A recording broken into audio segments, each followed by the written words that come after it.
Bitcoin pumped up quite nicely, breaking out of some of the existing structures and then had a big fall to the downside.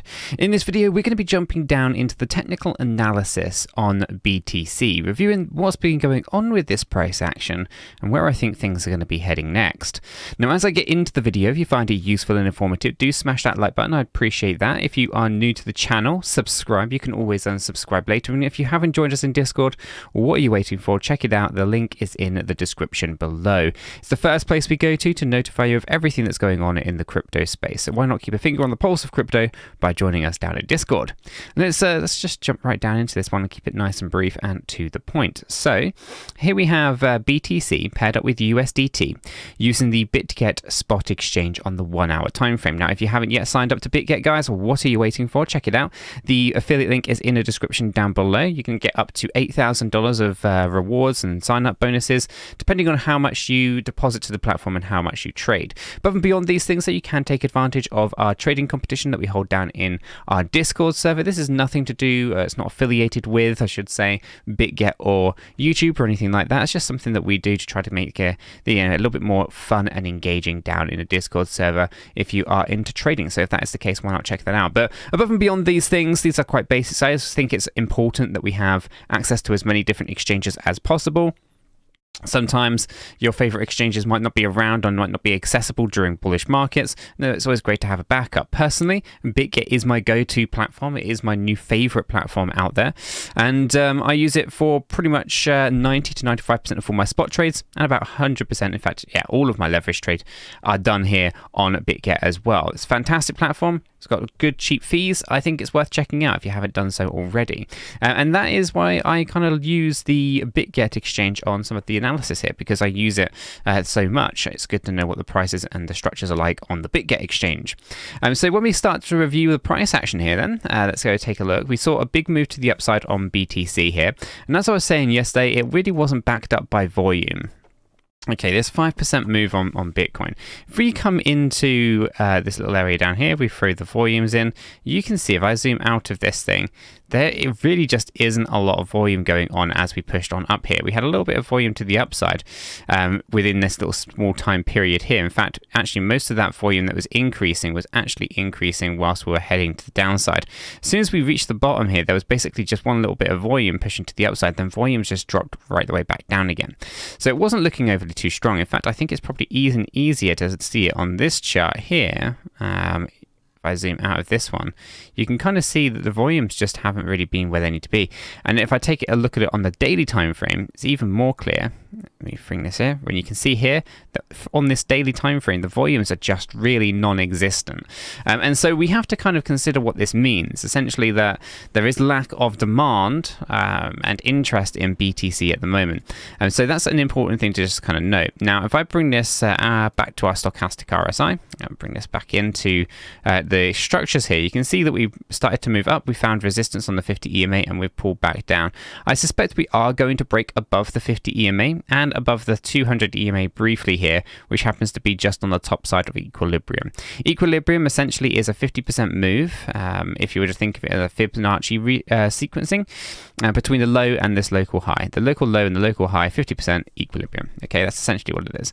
Now, if we reflect on the structure that's going on here, we can see that we did kind of have a little mini three-wave movement here, here, and here. Okay, so nothing terribly too unusual about that. So expected rejection here. Then we're moving down. Also looks like it's done a three-wave move. If we bring this to a 15-minute chart, you can kind of see 1, 2, 3. We bounce up and double top, and then 1, 2, and potentially 3. I think we're pretty much bottoming out. I don't think there's terribly too much more to the downside to be had there at the point of recording this video. But instead, I think what we've got to do here is actually start to see a bit of a move upwards. So if I go ahead and throw this in, it might move down a little bit more, might change this a little bit. But you can see that the 1-to-1 would put us right above, just literally above the 200 EMA there. Now, if I just go ahead and make that yellow, we can see right in here, but basically 29,364 to 29,445. Right, that's going to be the area of interest, and it will basically make this thing a three-wave pattern like so. Okay, I expect rejection here. Okay, I do not expect this to last overly long, and this will then gear us up for what would be a bigger corrective pattern like this. That'll take us down where we lose this local low and basically bring us down into these weaker zones. Now, at the moment, it reckons we have a strong low, weak high, when that is because we had a change of characterization just here. Let me see if I can get my pencil just here, just above this B wave high. Okay, this was created because of this candlestick over here, but we know wasn't really driven from volume, so I suspect it was a large player just trying to pump and dump the price. So as we can kind of see, we have the idea of a move to the downside if we first of all find that this is going to reject us here. Okay, so that's the idea from the structures of the behavior of the people buying and selling at the moment, or the fact that there's a lack of them, and it is looking slightly more bearish at the moment. Now, is it possible that we break upwards? Yes, because there isn't a good structure to this move upwards either, and we can argue that maybe this is the beginning of the next move up, but I'm not confident on that at this point in time. I think we need a few more candles to kind of give us some kind of clarity. For example, are we going to close above that 200 EMA? Are we going to see brief, quick corrections on the stochastic RSI, and are we going to rally from there? Okay, now coming to a daily time frame, you can see that we did break out yesterday of our descending wedge here. Okay, we broke out, and what we've done so far is actually now confirm that this was previous resistance line is now a support line. At the same time, though, the daily close above the 50 EMA has now closed below the 50 EMA. So again, it's back into that bearish territory just a little bit. But the 50 EMA on the daily time frame is above the 200 for now, so that can give us a little bit of confidence as well. But ultimately here, I suspect that we will be getting a bit of a break at some point. To the upside, we've still got some growth and momentum on our daily stochastic, so not too much of a problem there. If we take a look at the divergence, there's nothing on the divergence indicator that should be a worry. Our RSI has moved down. I guess you could argue it's not much in it. You could argue maybe we've kind of... Yeah, no, I think we're okay, to be fair. I mean, what I was going to say was we kind of have higher highs in that little gap there, and we kind of have higher here. So there's nothing kind of divergence-wise that's going on there. It all looks pretty standard. Nothing terribly too much to worry about from that kind of point of view. So on the daily time frame, I suspect we still have some growth potential in it. What is getting harder and harder to see, however, is the idea that we move up towards the $34,000-$35,000 CME. As more time progresses here, it's getting less and less likely that we're going to be going for that CME gap, and therefore more and more likely that we're going to see the 20,000 CME gap. So, caution with that a little bit. It's one of those.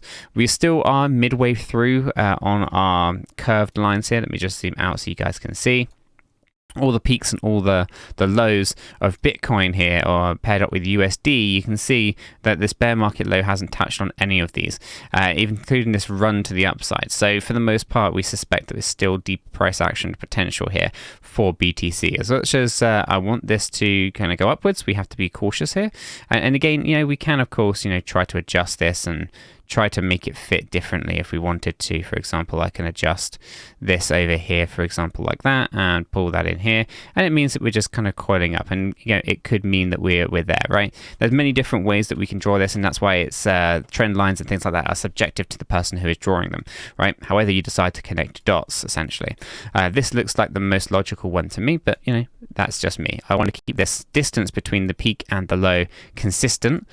We don't want to kind of just manipulate the line to make it look like it fits all of the dots all together, when we want to keep consistency between the lows and the highs. So for the most part, when I take a look at Bitcoin across these various different charts, it does look like there's a need to have a little bit of a move to the downside, but before we can go down, we must go up. My immediate target, 29,368 to 29,444. After that, we'll probably have to come down to about 28.5k, but we'll know more about that at a later date.